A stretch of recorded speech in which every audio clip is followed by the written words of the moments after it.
namoonni na jaalatan tokko tokko faallaa nu bannee fi ani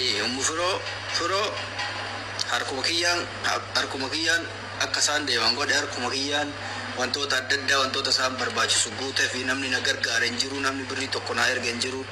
namni ergitee ijoollee kana akkas godhe jedhee isiidhaafis birrii tokko erge hin jiru. Kijiba jechuudha wanti miidiyaa kana deemu isinis jirti lubbuudhaan amma alhamdulillah wannoo geettee jirti Torontoo geettee jirti kuloo naa bilbilaa turte amma maalaalaa ilaaf garaagarummaa jiru kan quba qabu nuyi kan haasawama biraati bakka si namoonni na jaalatan tokko tokko faallaa nu bannee fi ani firoo harkuma kiyyaan akka isaan deeman godhe harkuma kiyyaan wantoota adda addaa wantoota isaan barbaachisu guutee fi namni na gargaare hin jiru, namni birrii tokko na erge hin jiru, namni ergitee ijoollee kana akkas godhe jedhee isiidhaafis birrii tokko erge hin jiru. Kijiba jechuudha wanti miidiyaa kana deemu isinis jirti lubbuudhaan amma alhamdulillah wannoo geettee jirti Torontoo geettee jirti kuloo naa bilbilaa turte amma maalaalaa ilaaf garaagarummaa jiru kan quba qabu nuyi Eccetii guddaa Firoolii fi Reedii jidduu ture kaaga ammaatitti affanamnee waliin qabannee taa'aa turre akka bosonaatitti amma gadi nayna mucattiin Kanaadaa seentee jirti nagaan seentee wanta kana amma dura yoo dubbanne eccetii kana yoo baafne rakkootu uumama jenneeti affanamnee cinqamneera taa'aa turre an kanaa ol bakka cinqamu waliin dadhabeera bosonaa miti bakka idabbiraallaa bosona qofatu bineensota bosonaatiif hasharii garaa keessa qabatee ta'a an bakka kanaa bollu qabadhee taa'uu hin danda'u wanni uumame haadhuumu jalqaba irratti Firooltiyya jaalatamtuu intala kabajamtuu intala qunxuuxxaan dhalattee qunxuuxxaan guddattee sadarkaa kana geette obsituutiyya bagara biyya san keessaa nagaan si baase ati jaalatamtuudha dhugumatti intala naamusa qabdu ta guyyaa takka miidiyaa kanarratti jechi badaan afaan isiitii bahee hin beekne Reedii kiyya Baaltazaar Baalee atis dhugumatti jaalatamaa namaati. Ati Shaarukaan Oromoo siin jedheera dhugumatti jaalala beeyta dhugumatti obsa qabda akkatti nama waliin haasoftu beeyta akkatti jiraattu beeyta baga gammadde baga ilmoon keetiif haati manaa ta'e duraanii jaalatamtuun biyya rakkoo san keessaa Kaanaadaatti sii galte carraan keellee ammoo kaluudha beeki yoona nagariyya taayyino anyways iccitiin ati qabattee teette maa inni jechuu dandeetta jalqaba jara lamaan tana jidduu jaalala guddaa diippii ta'etu jira jaalala hagana jettee ati irraa himuu hin dandeenye sababiin isaa maali yoo jette gabaabumatti ilmoon bareedaan akkana jiru kun jara lamaan jidduutti argame gaafa fedhe abbaa bira gaafa fedhaadha bira gaafa fedhe abbaa bira jidduu kanatti tasnaanna'ee jiraataa ture guyyaa tokko boo'een argine guyyaa tokko rakkoon himan guyyaa tokko Oromoo na gargaara jettee haadhaaf abbaalleen hin dubbanne takkan jettu lammatamuu iccitii walii qabatanii walii jiraataa turan erga addaan baanillee takkaa gadi baanii akka maletti waliin himanne kabajaaf naamusaa waliin jiraataa turan jaalala jechuun akkana sadaffaa ammoo osoo jidduu jaraa jaalalli hamaan diippi ta'e jiraachuu baatee filaayingiin kaleessaa sun kaansil ta'a ture maaliif beetanii namoota hedduutu filaayingiin jaraa harkaa kaansil ta'e ilmoo kiyya fuuteen deemtu isiin tun jaartiitiya turte na dhiiftee deemuu hin dandeettu waraqaan kenna walirratti waan garagaraa girrigirrii kaasanii wanni sun kaansil ta'a ture jaalala jarri lamaan waliin qabduun haga dirree xayyaaraatitti wal gegeessanii waliin booyanii nagaan deemi nagaan turi rabbi asii si haa baasu rabbi nagaan achi si haa geessu jedhanii wal geggeessan jechaadha.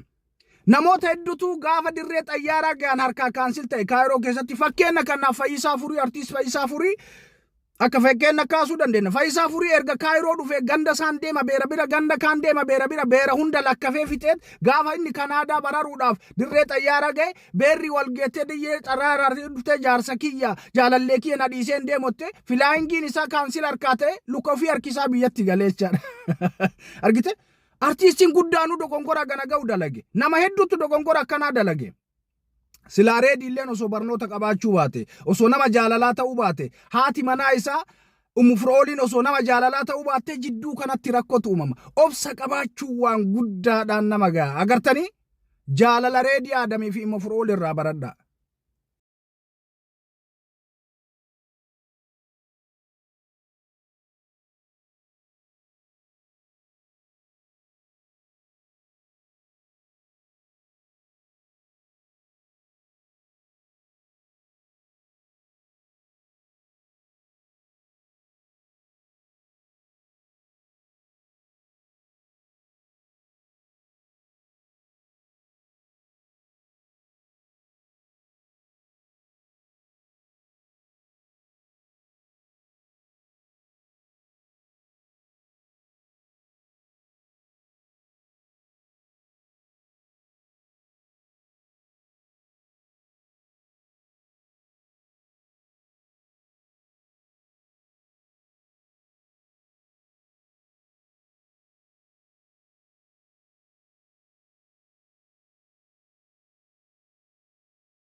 isallee ofirraa dhiisa.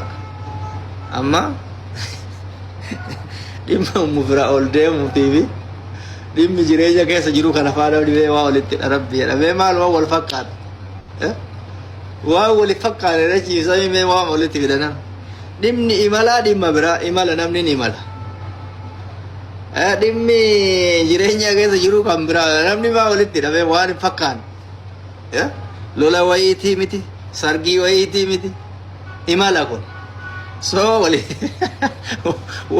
waan wal hin fakkaanne giddima walitti fiduun gaarii miti. Maachi gochuun gaariidha waan deemu tokko maachi gochuun bareedaadha. Dhimmi sirriitti miidiyaarra deeme takkattiin immoo anaafisiin waliin haasofna ilma waa walitti qabnuuf hin haasofna. Yeroo kamuyyuu haasofna jechuun asuma ta'e asuyyuu teenye. Fakkeenyaaf waciyyoo barbaachisu naa bilbilanii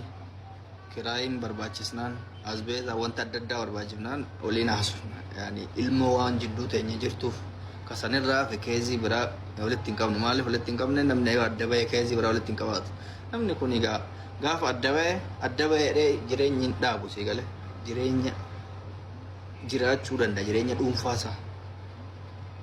Sinii gala jireenya dhuunfaa gaafa jiraatu keessattuu gaafa jireenya taree wayii ta'e dubartii namni akkasii yaadda sanitti odoo ani yaade fakkeenyaaf amma namni gizee baay'ee maan naan jedha maaltu namatti dhadhagame warra mana jaalatu beektaa suuraa maa itti maramteen kaane suuraa maa akkasiin goone waan akkasii takkatu taa'a yaada xiqqoo callisaatuma ofuma keessanii taa'a yaada mucattii tana kaleessa rabbi hiree walitti nu fide waliin jiraanne alhamdulillah yeroo gaarii dabarsine. Hireen immoo adda nu gooddee ilma walitti arganne adda baan. Mucattiin tun dhaabattee wayii haftiire hiree bar hin qabdi. Hiree hin qabdi wayii ijaartii waggaa 90 taate hiree hin qabdi. Soo nama hiree qabu tokko immoo namni odooman fakkeenyaaf namni jaalatee kan itti dhufu taate waa xiinxalaa deema namni waa jaalatu kun maal xiinxala namni kun erga adda bahee maal balleesse badiilee inni qabu maal ka jedhu sammuu keessa nama dhufu. Soo jidduu kanatti osoo waan akkasii godhe osoo immoo keezii wayii jiraadde yaaddeerta kana anaaf osoo hin taane isii dhafuuyyuu isuma dhugaa namni isii jaalattan keessattu namni isii jaalattan fakkeenyaaf jedhe nama jaalattu osoo qabaatte fakkeenyaaf ilaalamu qabaatu dhabuu siin beekan osoo an dhaqee akkas jedhe jireenyi sun bade moo hin badne yaada akkuma dubartiif akka dhiiratitti wallaahi wabillaahi isuma dhugaa isuma namummaa isa gir jettanii komantii waa waccanii miti akka sammuu bal'aatti akka nama guddaatti yookaan dhiisa fagoo hin dhaqina isin warra jirtan yookaan jaarsaaf jaartidha yookaan immootu fireendii qabdan namni akkanumaan lafa kophaa taa'u hin jiru sun kijiba. Fireendii ta'e takka ta dura amma wajji jirtu takka fireendiin duraanii yookaan immoo jaarsi duraanii dhaqee bira Digale komunikasiinii walitti dhufuu jiraate yoo haasaa woo akka kennaa kan ilmoo jidduu jiraan waa wayii goote jireenyi sun imatti fufaa namichi sun yookaan mucaa sun yookaan mucattii sun taa'eetuma silaala yaaduma akka ariifatitti yaada hiree namallee balleessuu hin barbaannu akkuma hiree ta'e tolfannu hiree namallee tolchaa deemuu barbaanna. Kanaaf malee hammeenyi hin jiru isin hin jedhu odoo hammeenyi jiraate ilmoon tun akkasitti nu jidduutti nagayaan hin guddattu. Ilmoon gammadduun taatu osoo anaaf isiin jidduu hammeenyi gizee hunda yookaan lolli rabshaa wayii jiraate kissii wayii guyya takka wal kasaas na hin beeynu isin ajaa'iba namni guyyarraa wal hidhaa wallaaf guyyarraa wal kasaasa eerpoortii wal deebisa maal isin hin jiru kun hundi wal kasaas na hin beeynu poolisa walitti finne hin beeynu mana hidhaa wal dhaabne hin beeynu. Kararra wal ariinee hin beeknu qaawwaa kanarra warra yaa obboleessa uummanni qaawwaa jedhama biyya kanatti kaaffen awanna wal ari'a sikkiina wal ari'aa walamman warri walii gadhiisi warri hojii jiru hin jiru kun hundu biyyattiin immoo biyyattii wal doorsisanii miti ila Afrikaa taate biyyattii wal doorsisanii miti biyya waan feete fedhii keetiin gootu. Fakkeenyaaf har'aasuma ka'ee dhaqee mana wayii sitti cabsee sitti seena osoo jedhe hin danda'amu. Dubaay seerri jira, Ameerikaa seerri jira jedhanii seerri biyya kana jira. Hin jiru nama doorsisuun hin danda'amu. Namni baay'een maaliif akkas hin jedhe doorsisamat turte maali hin jiru waan akkasii biyya kana. Doorsifni yaga birrii cabaa tokko hin hojjetu. Biyyatti ol doorsisanii miti. Ragaa takkatti hin qaaqootee ol fannista mana hidhaatti ol doorsisuun hin danda'amu. Osoma akkasiin jedha sanuu ta'e jecha maam jedhe. Siigalee kana amma walumaa galatti ajaa kenna geeffannee galatooma ulfaadhaa.